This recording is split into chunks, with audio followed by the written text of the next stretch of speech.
All right, I forgot my tripod, so hopefully this is going to work right. Today, leg session with Mr. Rob Smith. Hello.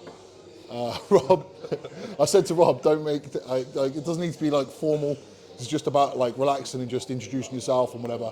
And kind of like, I think the purpose of me wanting to record this is kind of like, I think some people can relate.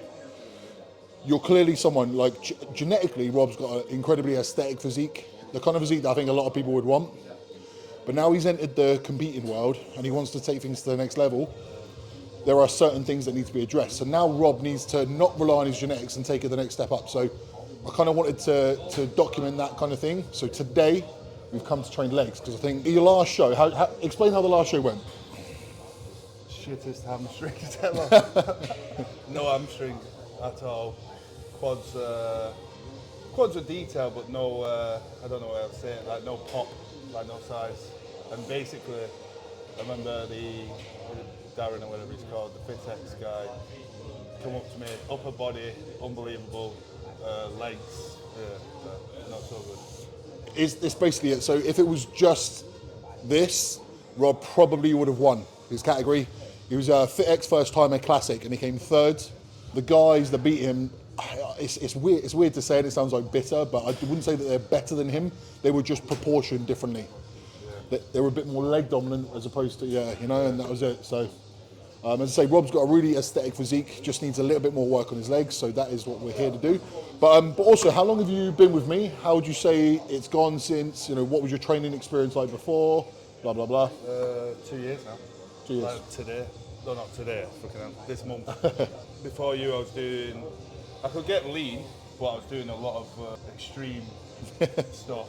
And I was losing, if you looked at pictures of me before, when I was dieting down, I lost a lot of size because of how extreme I was doing it. And then when it came to the bulks I was doing, it was just all over the place. I remember having a Rustler's burger, post-workout and stuff like that. So it was just all over the place. And then since I've been coached by you, which is a proper structure, and like if you look at my timeline, I look a lot better each year, pretty much. Yeah. Well, I have every year. Yeah, definitely. Yeah. And Rob's goal, Rob trying to maintain somewhat of like normality as well, but still maximise the physique that he's got. Obviously his genetics are really, really good. With Rob, I think it's just maximising the physique over the next 1, 2, 3 years. I think that comes from specifically working on hamstrings, quads as well, but definitely hamstrings. So we're going to see how that goes today. Let's go get it.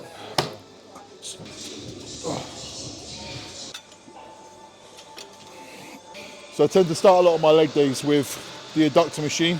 I'll be honest with you, for years I used to not think it was worthwhile. I always thought to myself, it's a female machine, like the Adductor and Adductor, but I think that width that you get just below, like in the upper portion of your quad, I think it's really worth it. And in the last 2 years, I've really hammered the Adductors, so it's going to be interesting to see how that translates on stage. Last week I tried to do this with white trousers on, and I literally ripped in the middle here, so wore some baggings today. So one of the things is Rob's effort through sets. I want to make sure that he's pushing all the way to his limit, because I think sometimes he stops a little bit short. So that's the purpose of this session. Good. Go.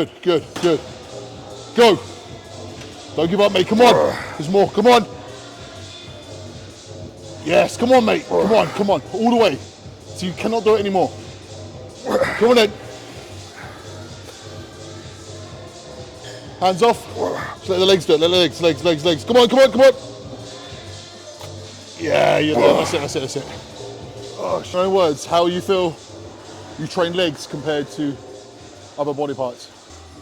About 50% normally, if I'm honest with you. And you'd say that other body parts you hit 100% as hard as you can? On a good day, yeah. So no, it depends what mood, like that's the problem with me. It depends what mood I'm in. And then sometimes, like now, because it's like the rebound phase, on every pressing movement I'm strong, so it's more motivating. So I feel like I'm absolutely hammering it, and I can feel it for days. Rather than legs, especially, it's way more than worse than hit and miss, if you get what I mean. So it's like I could have one really good. Well, actually, it's not even that. I could turn up, do two exercises really good, then the rest of it's crap. So it's just trying to get the consistency all the way through. Well, obviously the goal now is to become a good competitor, right? Yeah. Not just be a good gym guy, be a good competitor. Yeah. And that is going to be done with, if you're 50 at the moment, what do you reckon it should be? 110. There we go. Yeah. Go. One more, one more, one more. Oh, fuck me. Oh, shit. So typically we'll start the workout with 2 movements before we've even moved on to the main movement, which is obviously for quads. I find that training the hamstrings beforehand was going to help create knee flexion, get blood into the joints without actually loading onto the knee. So I find that doing that before your main squat movement is pretty beneficial. So we've done 2 sets with a drop set on the adductors. We've done 3 working sets on the hamstrings, 2 straight sets, and then the third one was pause reps. And what I find is quite beneficial across the board, not just legs, but for everything. I tend to throw in different set variations. So you'll find pause reps, or even rest pause, drop sets, supersets, things like that. So not only is that good in terms of stimulus, but it's good in terms of I enjoy doing it. It's like stimulating in the mind as well. So anyway, pendulum. So just off camera, me and Rob were just saying as well how our knees click, and when you're not quite ready to do the movement yet, it takes a little bit of a while to get into the movement. So what I advise everyone to do is what I do is this stretch here. So if you just come in a little bit. So what I'm doing is I'm really sitting onto my calf, and what this does is it creates a lot of tension in your knee. And then I stretch forward like this, stretch the quad, and back on it again. Forward, back. And I do that both sides 2 or 3 times before I go into my heavy set.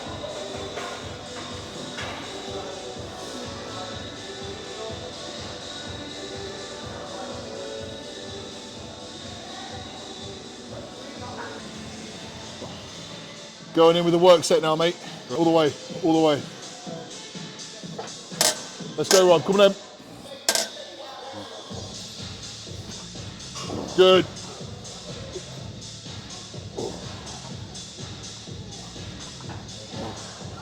Yes. Come on in, Rob. Go. Yeah, come on in. And again. Go, go, go, go, go, go, go. Breathe, breathe, breathe, breathe, breathe. Let's get another one, let's get another one, let's get another one. Nice. Fucking moves a lot, that. Oh, shit. Saved you at the bottom there, man. I know. Oh, it's gone then.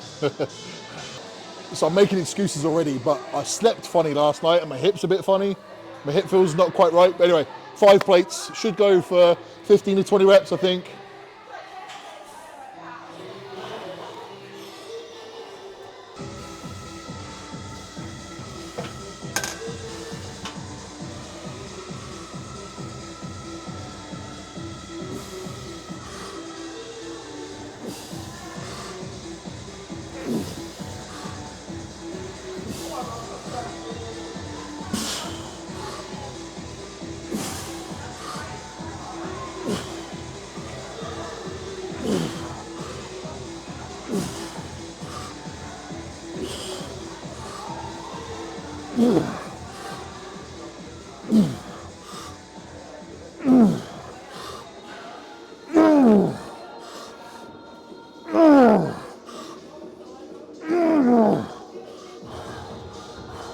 Go on.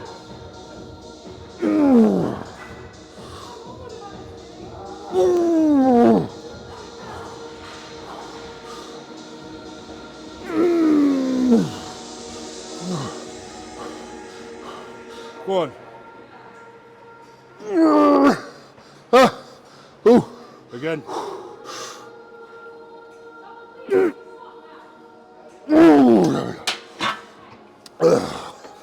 That's horrible. So 5 plates went for, I think it was like 21 or 22 reps, I don't actually know. So trying 6 now, as I say, coming in with the excuse. A little bit of a funky hip, but we'll see.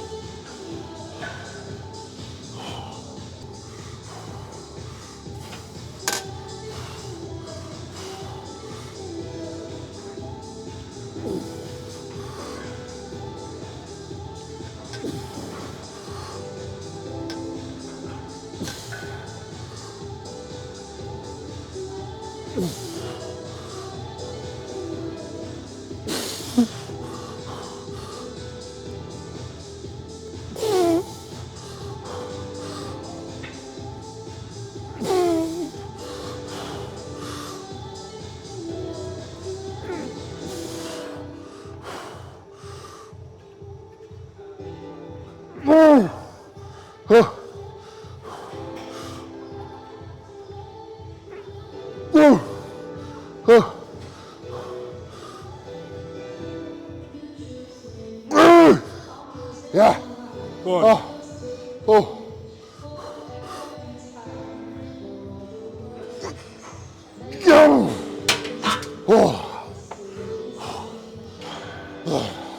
A little bit fucked from the pendulum sets. In fact, we both are. And I've got the proper lower back pump, which I often get in off-season. A really good way of getting rid of that is if you supplement taurine. Unfortunately, I don't have any taurine at the moment. Been a little bit of pain, but nothing I can't handle.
Go on, Rob. Come on, Rob.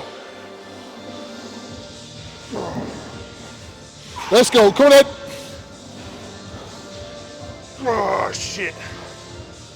Oh, fuck it. Yeah, done.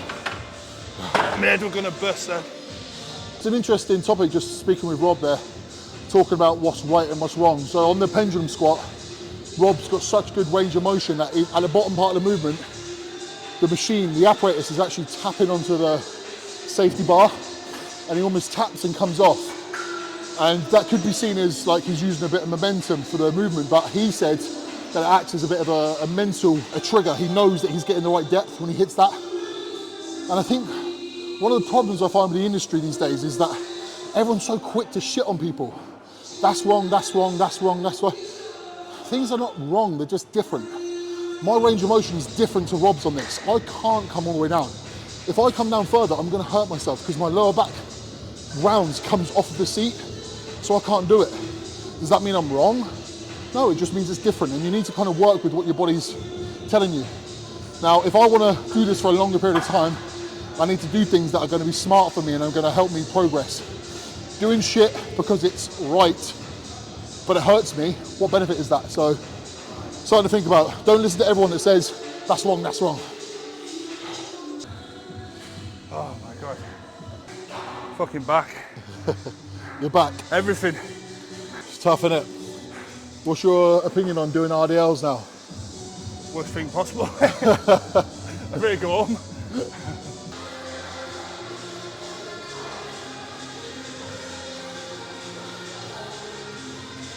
Yes.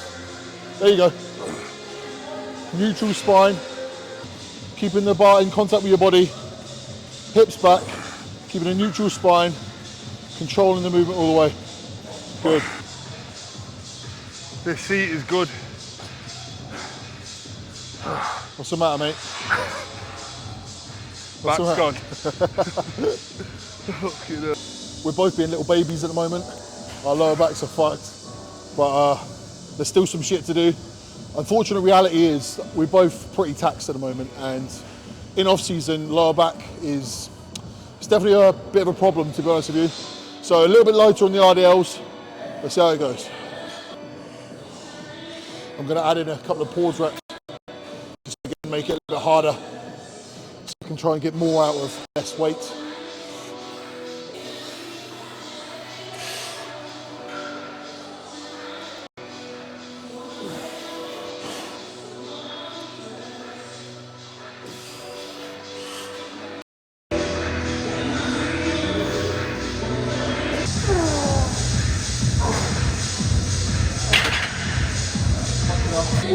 I decided that I didn't want to be a pussy anymore, so I've gone up to 160, which is still a pussy, but it's slightly less of a pussy.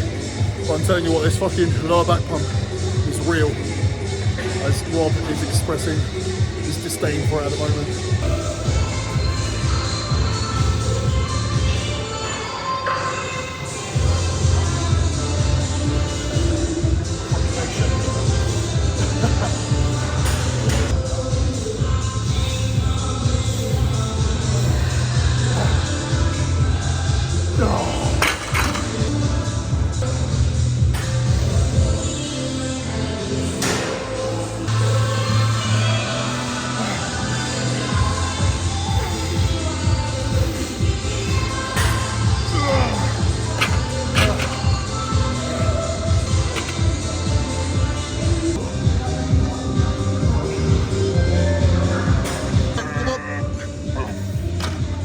Yeah, nice. Leg day complete. What do you reckon, man? You enjoy it or not? It's an eye opener. An eye opener, yeah? So how do you feel like, specifically, it's different from what you've been doing? At least 25% more effort into that. Like, So- I walk away normally, and yeah, I am a bit fucked, but I could go again, feel like I could go again, like the next day. But now I just feel like I need to go bed. Well, mate, that's fucking good, and it's going to make the difference next time you're on stage. Nice. Annoyingly, at the end there, the microphones stopped working properly, so yes, I might have to put some subtitles on the end there. I'm not sure what happens to the microphones, but anyway, it's leg day complete, so it's a bit of a weird one today. We were both really fucked, and actually it ended up affecting the final 2 exercises. The leg extension wasn't so bad because it doesn't involve your lower back, but I can't speak for Rob personally, but by the sounds of it, it was his back as well. And for me, it's a lower back pump. It's not actually an injury, just an overwhelming sense of fullness in your lower back that's quite debilitating. And actually, you know, my final set on my RDLs was 160, which normally wouldn't, you know, normally I'm working between 200 to 250, somewhere in that region. So clearly a little bit down in strength. So what I did is I added the pause reps in, just make it a little bit harder. So you're still working to failure, just obviously with a lesser load. It's actually a legitimate method. Pre-exhausting yourself before you go into specific movements, then you can use less weight, but still get the same stimulus. I guess I'm just trying to see the silver lining on it. Anyway, it was a really good leg day, and I think it was great for me to be able to see Rob in person and be able to identify what really needs to be worked on. Now, there was a set that he did before I put the camera on. It's actually his first set of the day on the Adductors. And again, he finished the set and he looked like he had probably 5 to 10 more reps in him, at least. Off camera, I said to him, look, that's not how it needs to look. It needs to be like this, blah, blah, blah. And then from then onwards, everything was total failure. And yeah, it's very, very demanding, very taxing, but that's the point. So now if Rob is to train his legs like that for the remainder of his growth phase, you know, his off season, then next time he goes on stage, there shouldn't be so much of a discrepancy between upper and lower. So it's gonna be really good to watch it unfold for Rob. He's got a very competitive physique. Once those legs match the upper, he's gonna be a really, really good classic athlete. But anyway, I've got 5 more meals to eat when I go home, so I better get home and get on with it, even though I've got no appetite at all. All right, to finalize this video, I want to talk about a subject that, to be honest with you, is not really spoken about much. It certainly wasn't spoken about when I wanted to become a bodybuilder. It's not something that I was very aware of, but it's something that's very much true. And the further you are into your journey, the more food you have to eat, the more food you have to eat, the more this is true. Stomach bloating. Most people see eating a lot of food as a pleasure, but there comes a point where the volume of food becomes quite extreme. It's not just for one day, it's not just for 2 days, it's for weeks and months on end. High food for months on end ends up leaving you with quite a big stomach bloat. Now, I want to show you, and I want to be completely transparent, what that looks like. So at the moment, I've had 1 meal, and then I went and trained legs with Rob. Now I'm at the point where I'm about to have meal 2, but then I've got meal 3, 4, 5. So I've got 6 meals for the day. And in total, that's going to get to roughly around 6,500 calories. And I've been eating over 6,000 calories for a good long while now. And this is what it looks like. So at the moment, I'm okay. The bloating isn't too bad. And I'll show you what it looks like.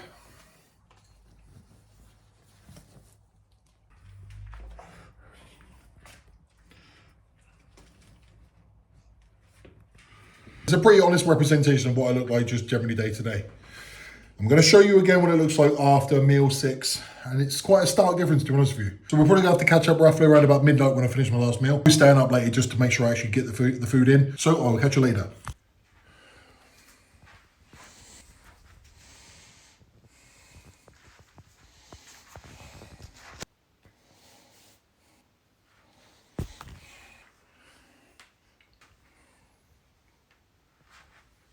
Right, so obviously you saw that there. I waited till today.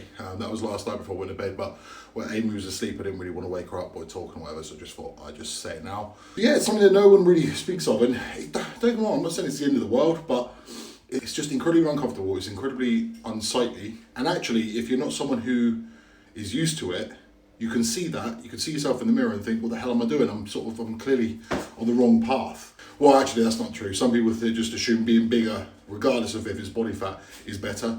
But the mad thing about it is I end up feeling and looking a little bit smaller because proportionally things look smaller.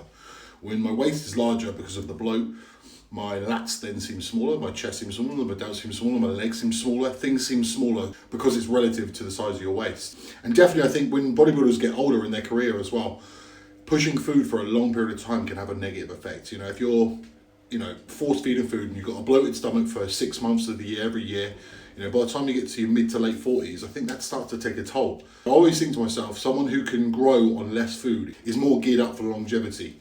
Having to push mad amounts of food, just look for yourself. When bodybuilders start getting older, their midsection blows out a little bit typically, and their legs seem a little bit smaller in relation, and it's something that I'm very mindful of. Every time I cut down, so every time I'm in off season, this happens. So this isn't the first time, it happens every single time. And I keep coming back into prep and my waist goes smaller again, and it's kind of, I feel like, well, what was I worried about? But there are limitations, and if you keep doing it year after year after year after year, maybe there's a point when, it starts to become a negative. And I won't be the first one to say it. Bubble guts is the expression that's been used for the last, 10, 15 years, whatever. It's distended stomachs, they're really unaesthetic looking physiques. It's just not at all the direction I want to take it in. So sometimes I do think to myself, pushing this food, clearly my body's not handling it that well if I've got a 40+ inch waist and it looks that bloated in the evenings, you know what I mean? So sometimes it does make you think. But then on the same note, you want to get bigger. And if you're not eating enough food, you want to get bigger. So it's like, just thought I'd share that. And it's something that maybe some people can relate to if you even made it this far in the video. But I'm going to sign out now. And until the next video, I will catch you then. Cheers, guys.